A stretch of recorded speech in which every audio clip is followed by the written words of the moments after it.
And he continued on. He said, by the grace given to me, I laid a foundation as an expert builder, and someone else is building on it. But no one, each one, should be certain how he builds. For no one can lay any foundation other than the one already laid, which is Jesus Christ. If any man builds on this foundation using straw, silver, costly stones, wood, hay, or straw, his work will be shown for what it is, because the day will bring it to light.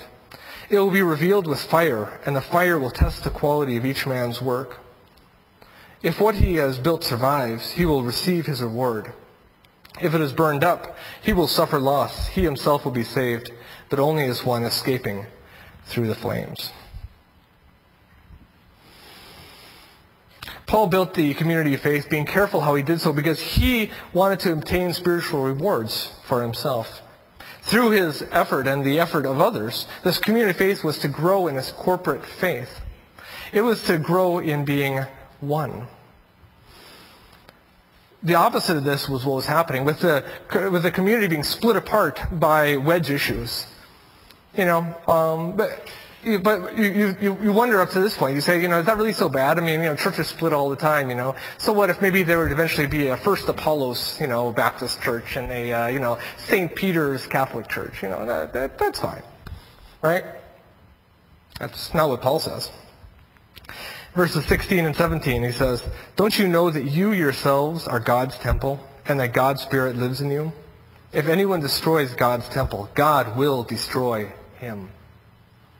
For God's temple is sacred, and you are that temple. The word you in these verses is plural, meaning that the community of faith is God's temple.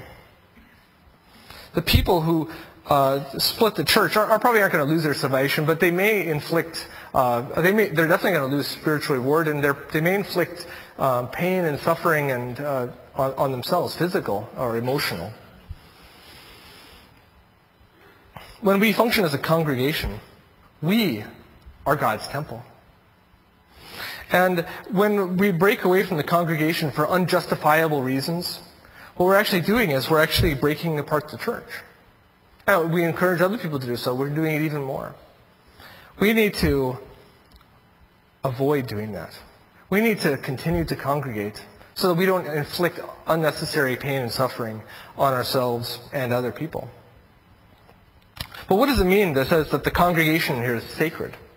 The architecture of Gothic churches, I'm sure you guys have seen them. They got the flying buttresses and the big cathedrals and stuff like that. When people entered the church, it was designed to appeal to their emotions. They were walking into a different, heavenly place. The churches had been specially decorated. Everyone had the special instruments they'd be waving. The people had the big Bible with the gold and and they had everything special because they're trying to show the people the sacredness of the meeting, of coming together as a Christian body. And I think we've lost some of that in our churches. I mean, I've never been in a church that consistently behaves that way. Part of one of my classes in DTS, I actually had to go to a few of these churches, and I noticed that there is something different. I felt more of a sense of sacredness in those churches, that had all their rituals and stuff than I oftentimes feel here. But I think we still can experience the sacredness of the church right here. It just requires a little bit of effort.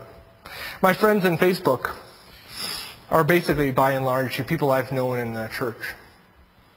And I think about the fact that all these people that I've known in my life, it's the Christians, it's the relationship with them that has stuck with me. I think that's something that's special. And Rio and I and Lucy and many other people are going out as missionaries. And that's another thing I've realized is pretty sacred. I mean, I found out a lot of things about being a missionary since trying to actually become one. And I found out that when you see a missionary, right, what you don't see is hundreds or maybe thousands of people who are contributing, financially and with prayer. Individuals who are, they want to manifest the Great Commission. They want to bring people to faith. And so when you look at that, and you look at hundreds of thousands of people working together to support one person to go out and accomplish something that they don't have the time or the skill or the energy to do, that's a sacred thing too. Even think about church. I mean, basically, at one point, we were all strangers to each other, right? But yet, we managed to come together, and we start meeting in each other's houses. We start hanging out with one another. We start sharing with one another slowly and then more rapidly. It's a sacred thing. It's a beautiful thing. The world does not have structures like this where people come together and become one body, become one thing. We can experience that sense of sacredness. In fact, I would go so far as to say that this kind of relationship is as close as we can get to as experiencing the heavenly bliss that we have in front of us. Yeah, it's not Willy Wonka gumballs. I admit it. But this is the place where sacred things do happen, that miracles do occur, that people who don't know each other come together, that people go out and try to do something great, and people support them, and people help them, and people work together. That's why we congregate. Next week, when you come here, I want you guys to try something. I want you guys to try arriving 5 minutes early.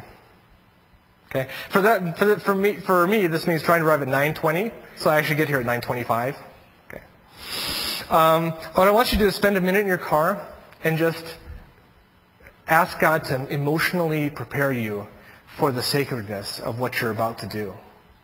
And then what I want you to do is, for the next 4 minutes or however much time is left, come in here and ask God to, sit in the pews or do whatever. Don't talk to people, and just prepare emotionally for worshiping God, for taking part in this activity where we can actually come into the presence of God in a unique way, in a sacred way. And tell me what you think. Does it change the way that you worship God? Does it change the way you feel? I think it will. We've seen that the church communities meet to illustrate the Word of God, and they also meet to sample their future bliss. So because of that, we need to congregate to experience the joy of Jesus. We need to meet to grow in godly love for one another. Congregate to experience the joy of Jesus. As Jesus was praying before the greatest trial of his life, Judas was in the process of betraying him. And yet he was praying for his disciples. In John 17, verses 17 through 20, he's praying not just for the disciples now, but he's praying for all of us. He says, "My prayer is not for them alone. I pray also for those who will believe in me through their message, that all of them may be one, Father, just as you are in me and I am in you. May they also be in us, so that the world may believe that you have sent me. I have given them the glory that you gave me, that they may be one as we are one. I in them and you in me. May they be brought to complete unity, to let the world know that you sent me and have loved them even as you have loved me. Father, I want those you have given to me to be with me where I am, and to see my glory, the glory you have given me because you loved me before the creation of the world." Our lives are to visibly demonstrate that Jesus is real to a skeptical world. Jesus seeks to inject godly love in a community of believers and seeks to indwell it. I want to encourage you guys to be part of making Jesus' prayer to God come true. Experience the joy of Jesus. Experience the presence of God. Congregate to experience the joy of relationship with Jesus. When you enter those doors, when you enter your small group, when you enter Sunday school, spend a moment recognizing the sacredness of that place. Eventually, the outside world's going to get burned away. Even this building is going to be destroyed. And the reality is that the relationships you build here are the only things that are going to last for eternity.